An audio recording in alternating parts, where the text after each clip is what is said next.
कहानियों की श्रृंखला में आप सभी का हार्दिक स्वागत है। आज की हमारी कहानी है आलसी आदमी। एक बार की बात है, एक बहुत ही आलसी आदमी था। शारीरिक रूप से स्वस्थ होने के बाद भी वो भिखारी की तरह जिंदगी गुजारता था। खाने पीने के लिए हमेशा दूसरों पर निर्भर रहता था। एक दिन जब वह खाने के लिए कुछ खोज रहा था तो उसने फल लगे पेड़ों को देखा। चारों ओर देखने के बाद कहीं कोई देख तो नहीं रहा। वो उस बगीचे के अंदर चला गया और देखा कि कोई भी उन पेड़ों की रखवाली नहीं कर रहा है, तो उसने जल्दी से कुछ फल चुराने का फैसला किया।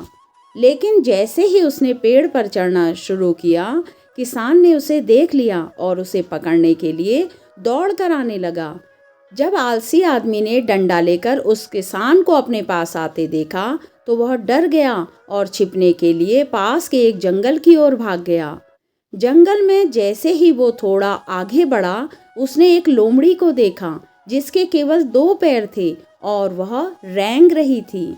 आलसी आदमी ने सोचा, ऐसी हालत में यह लोमड़ी कैसे जिंदा रह सकती है।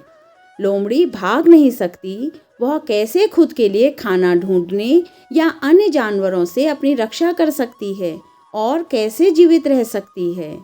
तभी अचानक उसने देखा कि एक शेर अपने मुंह में एक मांस का टुकड़ा लिए लोमड़ी की ओर आ रहा है। सभी जानवर भाग गए और आलसी आदमी खुद को बचाने के लिए पेड़ पर चढ़ गया। लेकिन लोमड़ी वहीं रुकी रही। उसके पास 2 पैरों पर चलने की क्षमता नहीं थी। लेकिन इसके बाद जो हुआ उसने आलसी आदमी को हैरान कर दिया। शेर लोमड़ी के पास आया और मांस का वो टुकड़ा उसने वहां छोड़ा जो उसके मुंह में लोमड़ी के लिए था। यह देखकर आलसी आदमी खुश हो गया। वो सोचने लगा कि भगवान जिन्होंने सभी को बनाया है, हमेशा उनके द्वारा बनाई गई चीज़ों की देखभाल के लिए एक योजना निर्धारित कर देते हैं। वो सोचने लगा कि भगवान ने उसके लिए भी कुछ योजना बनाई होगी। जंगल से बाहर निकलकर वह एक स्थान पर बैठ गया और इंतज़ार करने लगा कि कोई उसे खाना देने आएगा। उसका विश्वास था कि उसके लिए भी ईश्वर किसी को भेजेगा जो खाना लाएगा। लेकिन जैसे जैसे समय बीतने लगा, वह सड़क देखता रहा, अपने भोजन की प्रतीक्षा करता रहा। वो 2 दिन तक भोजन के लिए इंतज़ार करता रहा। अंत में वह अपनी भूख को सहन नहीं कर सका और भोजन की तलाश में चल दिया। रास्ते में उसे एक साधु महात्मा मिले। उसने साधु को पूरी घटना बताई। साधु ने उसे कुछ भोजन और पानी दिया। भोजन करने के बाद आलसी आदमी ने साधु से पूछा, महाराज, भगवान ने उस अपंग लोमड़ी पर अपनी दया दिखाई थी, लेकिन भगवान मेरे लिए इतना क्रूर क्यों हैं? भगवान ने मेरी मदद के लिए किसी को क्यों नहीं भेजा?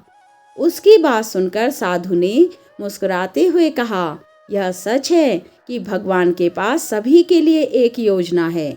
आप स्पष्ट रूप से सब कुछ भगवान की योजना का एक हिस्सा हैं, लेकिन बेटा, तुमने उनकी बात को गलत तरीके से लिया।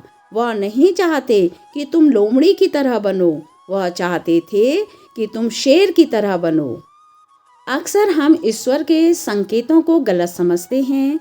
ईश्वर ने सभी को अपना जीवन निर्वाह करने के लिए ताकत और क्षमता दी है। हमेशा चीज़ों को सकारात्मक तरीके से देखना सीखो।